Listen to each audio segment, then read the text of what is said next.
Assalamualaikum warahmatullahi wabarakatuh. Okey, untuk topik ni saya ingin tunjuk macam mana cara kita nak ni lah, kita nak selesaikan ataupun kita nak approximate satu function tu menggunakan Newton divided difference.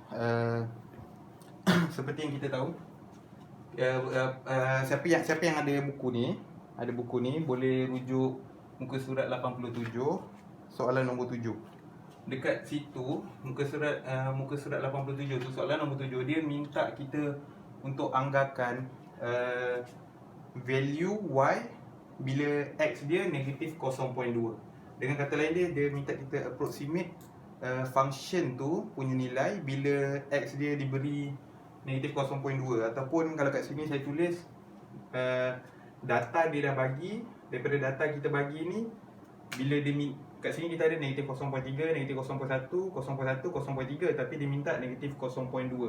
Dia minta negatif 0.2, berapa yang jawapan dia mesti antara 0.2, negatif 0.2 dan negatif 0.0899 ni.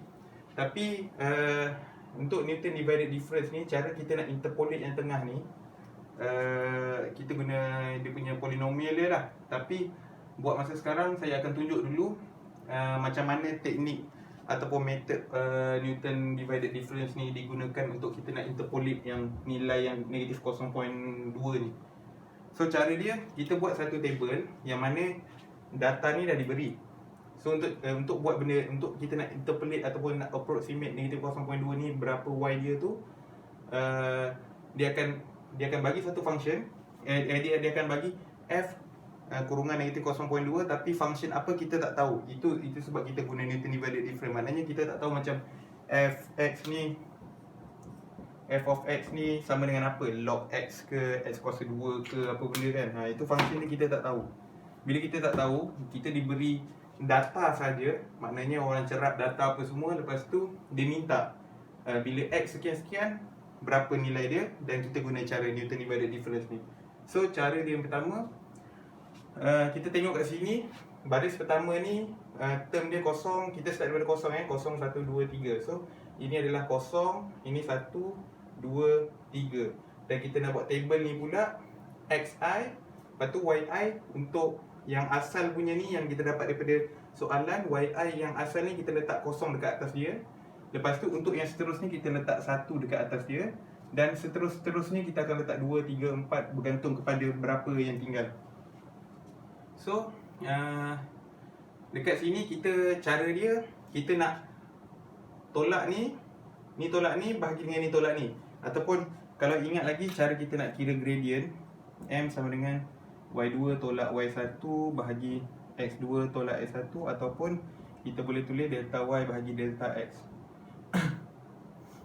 Delta x. Maksud saya nak tekan kat sini sebab tak nak orang confuse mana bahagi mana apa semua. Kalau korang ingat, y bagi x untuk dapatkan slope, bukan x bagi y. Yang tu kena ingat So kalau tengok sini, kita nak y ni belah atas, x belah bawah. So cara dia, kita akan fokus dekat, kita nak hasilkan kat sebelah ni dulu, yang belah atas ni. So macam mana untuk I yang pertama, baris yang ni kita tolak dengan yang atas dia. Maknanya akan dapat macam ni. Ataupun cara kira dia, saya bagi contoh, negatif 0.0899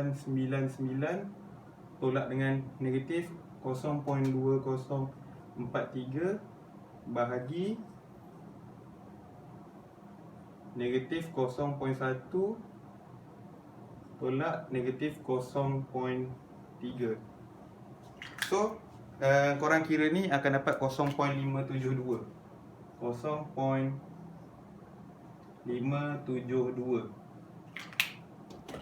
Macam tu juga untuk yang bawah ni. So bawah ni, cara dia kita tengok balik yang first ni tadi, 0.572. Y yang untuk term yang nombor 1, term kosong. Nombor 1, y yang 1 ni kita tolak dengan y yang kosong. X yang 1 kita tolak dengan x yang kosong. X kosong, I kosong ni. Maknanya ni tolak ni bahagi dengan ni tolak dengan ni. So macam tu juga untuk seterusnya, kita nak kira yang baris bawah dia ni, kita tengok term yang nombor 2 pula. Nombor 2 kita bahagikan dengan nombor 1 ni pula. Korang cuba buat cuba kira lah, dan akan dapat jawapan 1.428 untuk bawah ni. So 1.428, nombor 4 ni tak ada. Sebab apa? Sebab kalau korang tengok cara kita nak buat untuk nak pindah sebelah ni, cara untuk yang ketiga ni pun sama juga. Untuk yang term yang nombor 3, kita tolak dengan term yang nombor 2 ni. So maknanya naik atas ke sini, naik atas sini. Macam tu lah pattern dia kalau korang nampak. So yang dekat nombor 4 ni tak ada lah, sebab bawah dah tak ada lah. So bila kita nak pindah sebelah, kita guna cara yang sama, tapi X dia tu yang kita nak tahu tu, mana satu yang kita nak kena ambil.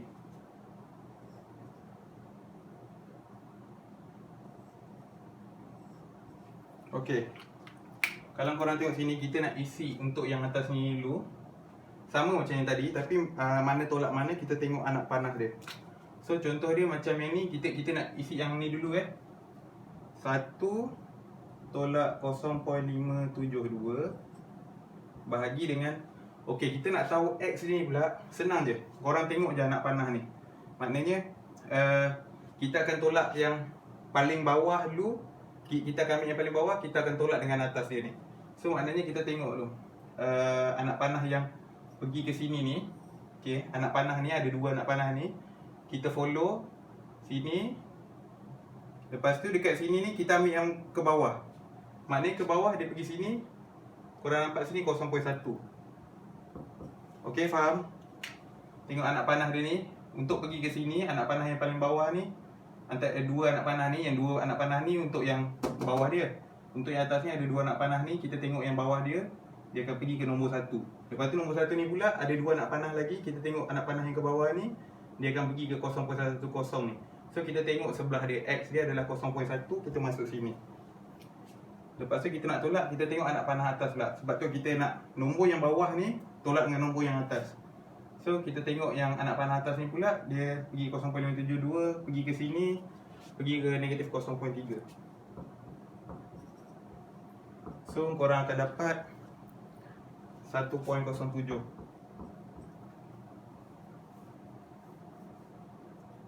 1.07. So untuk yang bawah ni pun sama juga. Saya tunjuk cara dia. Satu, yang ni tolak dengan bawah, tolak dengan atas. 1.428 tolak 1. So X dia ni pula yang tricky sikit, kita nak kena ikut anak panah dia ni. Kita tengok daripada sini, anak panah yang bawah dia, kita nak isi di sini. Dia tengok ada 2 anak panah, kita tengok anak panah bawah, dia turun sampai 1.428, ada 2 anak panah lagi, ambil yang bawah, dia pergi 0.3957 dan X dia adalah 0.3. 0.3. Lepas tu kita tengok anak panah ni balik, yang dekat kita nak buat jawapan ni, 2 anak panah ni, tengok anak panah yang atas dia ni pergi 1, lepas tu anak panah yang 1 ni ada 2 anak panah lagi, ambil yang atas dia pergi negatif 0.89 dan seterusnya kita pergi ke sebelah dia, X ni negatif 0.1. Maknanya tolak kalau negatif tu masuk negatif ni maknanya tolak negatif 0.1. So jawapan yang kita akan dapat pun sama juga, kebetulan sama. Dia tak semestinya sama, ini kebetulan sama. 1.07. Okey, dekat untuk yang ni kita akan tulis dia YI nombor 2 punya. Maknanya division difference yang kedua lah kita buat. Dekat sini kita nak kena sampai dia tinggal 1, baru kita akan tahu nombor 1, 2 ni dia mati sampai 3, 4, 3 ke 4 ke 5 ke. Tapi kat sini kita dah nampak dah. Dekat sini dia akan sampai 3 je lah, tak ada lah 4, 5, 6 tu tak ada lah, sebab sampai sini dah jadi 1. So cara dia sama juga. Bila korang dah biasa buat benda ni, korang akan nampak dah pattern macam mana, tak payah nak tengok anak panah dah.